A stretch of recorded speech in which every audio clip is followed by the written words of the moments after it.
이 문구를 잘 보실 필요가 있죠. 유진은 내가 다르다는 건 인식은 했는데 여기 어디에도 외로움이 없습니다. 보통은 나만 생각이 달라서 외롭다라고 하는 게 정상인데요. 외로움을 느끼면 남들과 같아지고 더 친밀해지려고 합니다. 그런데 유진은 다르다는 것만 느끼고 외로운 건 조금도 없는 거죠. 오히려 뭐가 문제인지를 몰라서 골이 아팠다 이런 표현을 합니다. 유진의 기분이 감정으로 가지 않는다는 걸 우리는 명확하게 볼 수 있습니다. 유진은 그냥 그 모든 사실들을 묘사해버리잖아요. 그러니까 동기가 없다는 거죠. 동기가 없다는 건 우리와는 전혀 다른 욕구를 가지고 있다는 셈이 됩니다. 형량에는 범인의 연령과 지능과 환경, 피해자와의 관계, 범행 동기, 수단과 결과, 범행 후 정황 등과 함께 도덕이 끼어들기 때문이었다. 이때 중요한 점은 범인이 어떤 삶을 살아왔는지 알아보는 것이라 했다. 나는 도덕과 어떤 삶 사이에 이런 문장이 숨어 있다고 생각했다. 도덕이란 말이 되는 그림을 그려보는 것이다. 약으로 인해 수영을 포기하고 인생도 포기한 유진은 우연한 계기로 변호사를 꿈꾸게 되는데요. 그런데 변호사가 되고 싶은 이유가 평범한 우리들과는 좀 다르다고 봅니다. 최소한 심리학자인 저는 말이죠. 이 구절에서 주목해야 할 문장이 있기 때문이에요. 말이 되는 그림, 도대체 이건 무엇을 뜻할까요? 바로 논리죠. 논리가 바로 말이 되는 말을 하는 거니까요. 그러면 또 다른 질문을 던져보겠습니다. 과연 도덕은 논리일까요? 아니죠. 도덕은 그저 논리는 아닙니다. 도덕은 그 전제 자체가 맞다라는 걸 가정하고 시작하는 거죠. 그렇기 때문에 우리가 생각하는 도덕은 사이코패스들에게 절대로 도덕이 될 수 없다는 이야기를 드리는 겁니다. 예를 들면 내가 배고픕니다. 그런데 남의 걸 빼앗습니다. 도덕적으로는 말이 안 되죠. 하지만 사이코패스들에게는 이해할 수 없는 상황이라는 겁니다. 당장 내가 배고픈데 왜? 죽여서라도 뺏는 게 맞는 거지. 그게 나한테는 말이 되니까. 그들에게는 이게 도덕인 거예요. 그러니까 사이코패스들에게 논리적으로 설득이 안 되는 것들은 다 도덕이 될 수가 없다는 거죠. 그런데 우리가 가지고 있는 수많은 도덕 중에 논리적으로 설명이 되는 게 얼마나 많을까요? 의외로 많지 않습니다. 당연한 겁니다. 그러니까 유진은 우리가 생각하는 도덕을 완전히 자기의 방식대로 도덕의 그림을 그리기 위해서 그 도구로서 변호사가 되고 싶었던 거죠. 불타는 정의감이나 아니면 사회적으로 인정받고 싶다라고 하는 인정 욕구조차도 아니라는 거예요. 뭐 사실 꼭 사이코패스가 아니더라도 내 마음대로 도덕의 판을 짜기 위해서 그리고 바꾸기 위해서 법조인이 되는 그런 분들 꽤 있잖아요. 아마도 정유정 작가는 그것에 대해서도 한번 일침을 가려한 게 아닐까 조심스럽게 생각을 해봅니다. 인간이 늘 정답을 선택하지 않는 건 그것이 불편하기 때문이라고 생각한다. 도덕의 눈금을 조금 낮추자 간단한 해결법이 보였다. 여기서 유진이 말하는 정답은 윤리, 도덕, 가치, 신념 등 보편적인 우리가 추구하는 그런 측면들입니다. 그걸 사람들이 늘 선택하지 않는다는 건 사이코패스들도 알고 있다는 걸 의미합니다. 이게 무슨 얘기일까요? 아주 냉정한 자기 합리화라는 겁니다. 나만 부도덕한 게 아니라는 거예요. 결국 너희들도 그렇다는 얘기죠. 너희들도 윤리적인 정답을 매번 지키려면 불편하잖아. 불편하기 때문에 늘 정답만을 선택을 하는 건 아니잖아. 그리고 너희들도 자주 도덕의 눈금을 조금씩 낮추니까 간단한 해결법이 보이잖아. 나도 너희들처럼 낮추고 있다. 이렇게 얘기하는 것뿐입니다. 그 대신 내 방식이 좀 특이하거나 기이할 뿐. 그래서 항상 사이코패스들은 너희들이 날 처벌할 권리가 있어? 라고 볼멘 소리를 하는 겁니다. 자기들이랑 정도의 차이만 있을 뿐 본질적으로는 큰 차이가 없다라고 그들은 느끼는 거죠. 쉽게 말하자면 당신들이 교통법규 어기는 거랑 내가 사람 죽이는 거랑 뭐가 달라 이런 식인 거예요. 사실 사이코패스들은 우리랑 도덕의 눈금의 개수 자체가 좀 다릅니다. 보통 사람들은 그 눈금이 촘촘하지요. 그래서 감정 상태도 풍부합니다. 하지만 이 사람들은 눈금이 너무 적으니까 극단적으로 변하는 겁니다. 모 아니면 도 이런 식이죠. 그리고 이 구절에서 간단한 해결법이라는 말, 이거 사이코패스들에게 적용하면 굉장히 무시무시한 뜻이 됩니다. 옆집 사람이 시끄럽게 해요. 지나가던 사람이 나를 무시해요. 개가 짖어요. 사이코패스들한테 간단한 해결법이 뭐겠습니까? 죽인다. 여러 개의 해결 방법을 놓고 선택하는 게 아니죠. 여기서 가장 중요한 건 우리는 대부분 공생과 공존의 방식을 택한다는 겁니다. 하지만 이 사람을 죽이고 해치면 죽인 사람은 더 이상 공존하는 게 아니잖아요. 사이코패스들에게 가장 간단한 방법이라는 건 공존을 포기해버리면 간단해지는 거죠. 이들은 다른 사람한테 해가 되는 것에 대한 생각을 할 필요가 없는 존재들이니까요. 유진의 심장을 뛰게 하려면 특별한 것이 필요하다는 혜원의 말이 생각났다. 그것이 무엇일지 몰라 겁이 난다는 말도. 어머니가 동생인 정신과 의사 혜원의 말을 듣고 일기에 기록한 것인데요. 유진의 심장은 보통 걸 가지고는 혹은 보편적인 대상을 가지고는 즐거움을 느끼지 못한다는 겁니다. 이건 사이코패스적인 연쇄살인마들의 전형적인 특징인데요. 유진 역시도 자신이 가장 끌리는 것은 겁먹은 것인데 특히 등 뒤에 대한 육감이 남자보다 2배로 뛰어나면서 겁은 2배로 많은 여자들의 두려움에 짜릿함을 느낀다는 겁니다. 정상적인 사고를 가진 사람이라면 남의 두려움은 나에게 미안함이나 당황스러움으로 연결되어 있어야 합니다. 하지만 유진은 이 쾌감과 고통의 연결 회로가 완전히 엉뚱한 방식으로 연결되어 있다는 거죠. 이러한 쾌락을 얻기 위해 유진은 개병이 도진 날이면 어김없이 밖으로 나가는데요. 밤길을 걷고 있는 여자를 자신의 놀이 상대로 점찍어 둡니다. 영감을 받은 머릿속 목소리가 퀴즈를 냈다. 손에서 금반지를 빼는 가장 간단한 방법은?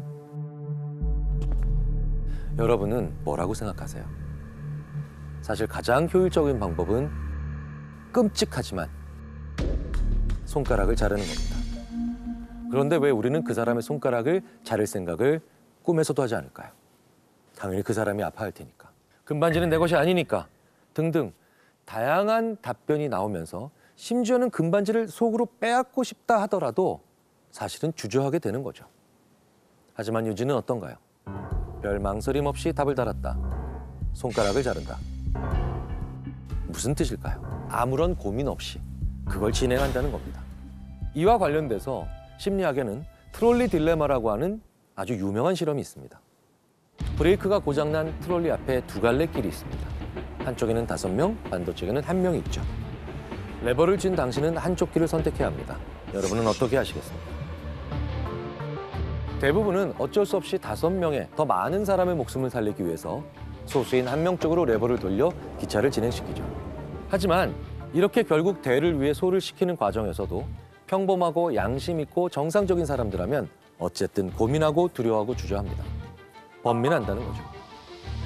개념적으로는 동일하지만 대를 위해서 소를 희생시키는데 그것이 뭐가 문제야? 라며 고민하지 않고 그저 실리적인 판단을 즉각적으로 내리는 사람들. 이건 좀 문제가 있는 사람들이죠. 그래서 망설이고 주저하는 그 시간이 어느 정도냐에 따라서 그 사람의 윤리적인 혹은 그 사회의 윤리적인 경도가 어떻게 드러나는가를 보여준다는 연구도 꽤 많이 존재합니다. 본질적으로 진짜 악한 사람들의 가장 중요한 특징 중 하나가 바로 번민하지 않는다는 거예요. 유진은 고민하지 않고 바로 레버를 돌리는 그런 사람이었던 겁니다. 하지만 유진은 놀이가 생각처럼 이루어지지 않자 길을 가던 또 다른 여자를 자신의 놀잇감으로 바꾸었고 그는 쾌락을 위해 그 여자를 죽여 돌아갈 수 없는 강을 건너고 맙니다. 더 끔찍한 사실은 그 모습을 어머니가 목격하는데요. 쾌락을 위한 살인은 결국 어머니까지 죽이게 된 비극의 방아쇠가 되었죠. 망각은 궁극의 거짓말이다. 나 자신에게 할 수 있는 완벽한 것이다. 내 머리가 내놓을 수 있는 마지막 패이기도 하다. 어젯밤 나는 멀쩡한 정신으로 감당할 수 없는 일을 저질렀고 해결책으로 망각을 택했으며 내 자신에게 속아 바보짓을 하며 하루를 보낸 셈이었다. 유진은 어머니를 죽이고 스스로를 보호하기 위한 방법 중 망각을 선택한 겁니다. 그런데 여기에서 흥미로운 점은 사이코패스들이 말하는 망각과 우리가 생각하는 망각이 꽤 다르다는 거죠. 사이코패스들은 잊으면 안 되는 것들을 잘 잊습니다. 예를 들어서 지난주에 내가 중국집에서 짜장면을 맛있게 먹었다고 가정해 보겠습니다. 짜장면을 먹을 때 보통 어떤 걸 기억하나요? 당연히 짜장면의 맛이죠. 그런데 혹시 그 그릇의 색깔 기억하시는 분 계시나요? 아마 대부분 거의 기억 못 하실 겁니다. 사이코패스들은 그게 뒤바뀐 사람들이라는 거예요. 본질인 짜장면의 맛을 기억하는 게 아니라 그릇의 색깔만 기억을 한다는 겁니다. 보통은 우리가 그렇게 기억을 안 하는데도 말이죠. 그들에게 중요한 것과 우리들에게 중요한 것이 상당히 다르다는 뜻입니다. 우리가 자백을 받아내려고 증거를 내밀며 살인의 어떤 순간들을 이야기하는데 사이코패스들은 기억이 전혀 나지 않는다라며 이야기하는 경우가 있습니다. 물론 거짓말을 하는 경우도 있겠지만 범죄에 대한 기억을 못하는 게 우리와는 다른 걸 기억하고 있기 때문이기도 하다는 거죠. 예를 들어 범죄 도구를 들이밀면서 이 칼로 그 사람을 해쳤지 라고 말해도 사이코패스들은 큰 관심이 없다는 거예요. 왜냐하면 이들은 대부분 피해자가 내쉬던 거친 숨소리나 비릿한 피냄새 등 그들을 흥분시켰던 것만 기억을 할 테니까요. 책에서는 유진이 면도칼이라는 직접적인 증거를 보고도 망설이죠. 정말 내가 그랬는지 아닌지. 면도칼로 다시 그날의 범행을 그대로 재현하자 그날의 기억이 그제서야 떠오릅니다. 유진도 범행 도구보다는 살인을 했던 손끝의 기억만이 뇌리 속에 남아 있었던 거죠. 그들은 스스로 그 행동이 없었다고 볼 수도 있다는 거예요. 우리가 봐야 될 기억을 사이코패스들은 그대로 가지고 있지 않으니까. 그러니까 우리는 오판할 수도 있다는 겁니다. 그래서 이 책을 수사관, 프로파일러 이런 분들을 교육할 때 많이 읽히게 한다고 했던 게 바로 이런 부분이 아닌가 싶습니다. 우리가 봤을 거라고 가정하고 그걸 건드려봤자 소용이 없다고 생각해서 그들이 어떤 다른 감각을 가지고 있는지 느껴보게 하기 위해 이 책을 권유하는 게 아닐까라는 게 제 생각입니다. 즉, 이 책이 사이코패스를 완벽하게 정리해 놔서가 아니라 사이코패스의 심리적인 그 중요한 특징을 미묘하게 잘 보여줬다는 거죠. 평범한 인간은 시간당 평균 18번의 거짓말을 한다고 한다. 솔직히 취약점이 있는 나는 평균보다 수치가 좀 높을 것이다. 수치의 우위만큼 솜씨도 능란하다. 마음만 먹으면 이야기는 자동으로 만들어진다. 유진은 어머니를 죽였을 때에도 경찰에게 의심받지 않기 위해서 내가 범인이 아니라는 이유를 만들어야 했죠. 그러면서 그는 말이 되도록 그림을 손보는 건 타고난 나의 재능이라며 강한 자신감을 보이기까지 합니다. 하지만 그의 어머니는 그걸 거짓말이라 평가절하를 합니다. 유진은 이해할 수 없는 거죠. 말이 되도록 그림을 손보는 게 이게 왜 거짓말인지. 사이코패스들이 거짓말에 능수능란한 이유가 있습니다. 간단합니다. 죄책감을 못 느끼기 때문입니다.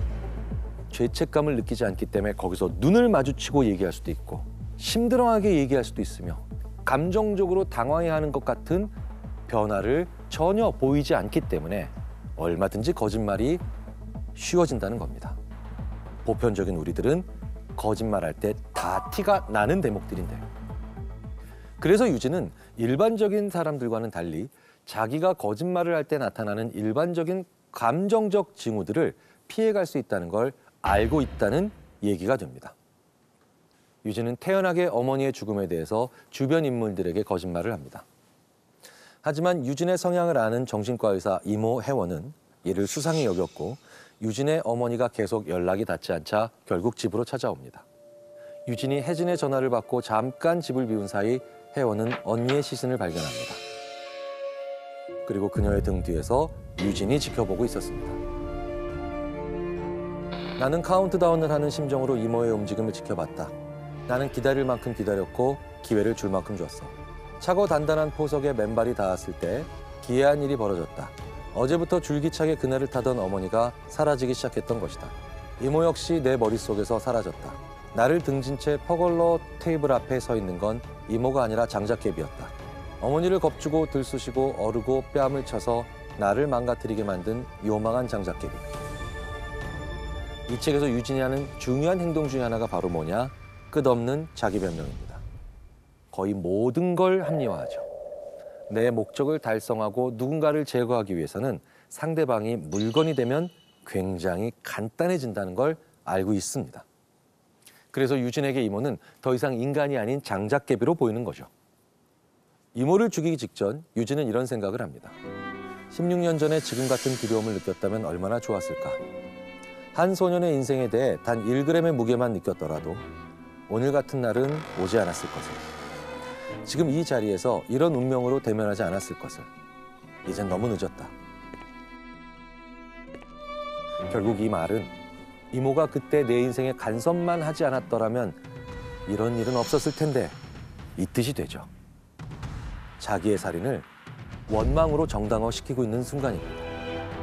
이모를 죽인 뒤부터 유진에게 들려오던 죽은 어머니의 환청이 들려오지 않습니다. 마지막으로 남았던 양심이 사라지고 완벽한 사이코패스로 거듭난 순간입니다. 사이코패스가 자기 엄마를 죽인다. 즉 직계 가족을 죽이는 경우들을 유심히 볼 필요가 있습니다. 길 가던 여자를 죽이는 장면과 어머니를 죽이는 장면은 확연히 묘사가 달라지기 때문이죠. 길 가던 여자를 죽일 때는 자기 변명이나 합리화도 없습니다. 그냥 자기의 쾌락을 즐기기 위한 도구일 뿐이었으니까요. 머리가 시킨 일이 아니었다. 손이 알아서 머리채를 움켜쥐고 우악스럽게 비틀어서 가로등 그늘로 끌어들인 다음 턱이 위로 들리도록 밑으로 내리눌렀다.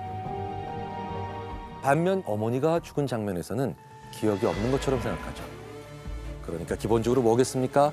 사이코패스다 하더라도 결국은 남도 죽이고 자기 가족도 죽이지만 자기의 부모 정도 되는 사람을 죽일 때는 사회적으로 통념상 이게 얼마나 나쁜 일인가에 대해 많은 교육을 받았거나 혹은 정보를 알고 있기 때문에 그걸 아예 닫아버리고 부인해버리는 겁니다. 그래서 기억을 전혀 안 하는 방식을 취한다는 거예요. 정리를 하자면 대부분의 사이코패스들이 직계 가족을 죽였을 땐 부인을 하고 가까운 친척들을 죽일 때는 자기 합리화와 변명을 합니다. 이건 정의정 작가가 굉장히 많이 공부를 하고 취재를 하고 조사를 했다는 증거입니다. 실제로도 그런 경향이 강하게 나타나거든요. 그렇다면 책에서 나오는 마지막 살인이죠. 유진이 혜진을 죽였을 땐 어땠을까요? 사실 유진이 혜진을 죽이는 부분에서 왜 혜진까지 죽이지? 라며 어리둥절하셨던 분들이 꽤 계셨을 텐데요. 그도 그럴 것이 유진은 책에서 혜진은 내 심장에 노을 같은 온기를 불어넣는 사람, 언제나 내 편이라고 말해주는 존재. 이렇게 표현하죠. 심리학자의 입장에서 봤을 땐 사실 제일 위험한 인물이 혜진이었습니다. 왜냐하면 사이코패스들은요. 자기의 가장 적극적이고 따뜻한 협조자를 가장 도구적으로 죽이거든요. 영화나 드라마를 보면 악인들이 조력자들을 죽일 때 망설임도 없이 이렇게 얘기하는 경우를 자주 보죠. 넌 이제 쓸모가 없어. 그렇게 하면서 죽이거나 혹은 죽게 놔두죠. 그들에게 있어서 타인은 인간이 아닌 그냥 도구거든요. 사이코패스한테 우정이 어디 있어요? 책을 읽다 보니 우리들이 그렇게 생각한 거죠. 제가 생각했을 땐 유진에게 혜진은 그저 도구일 뿐 그 이상 그 이하도 아니었을 겁니다. 이렇게 4번의 살인 끝에 유진은 어머니가 옳았다며 결국 자기 자신을 사이코패스로서 자각하게 되고 사람들 속으로 사라집니다. 이제 내가 왜 인간의 악에 관심을 갖는지에 대해 대답할 차례다. 평범한 비둘기라 믿는 우리의 본성 안에도 매의 어두운 숲이 있기 때문이다. 이를 똑바로 응시하고 이해해야 한다고 여기기 때문이다. 그러지 못한다면 우리 내면의 악, 타인의 악, 나아가 삶을 위협하는 포식자의 악에 제대로 대처할 수 없다. 오늘의 책 내용이 1인칭 시점의 악인 탄생기이다 보니 불편함을 꽤 느끼셨을 수도 있을 겁니다. 하지만 우리에게 안 보인다고 해서 우리 안에 악이 없는 건 아닙니다. 우리 안에 누구나 다 악은 가지고 있으니까요.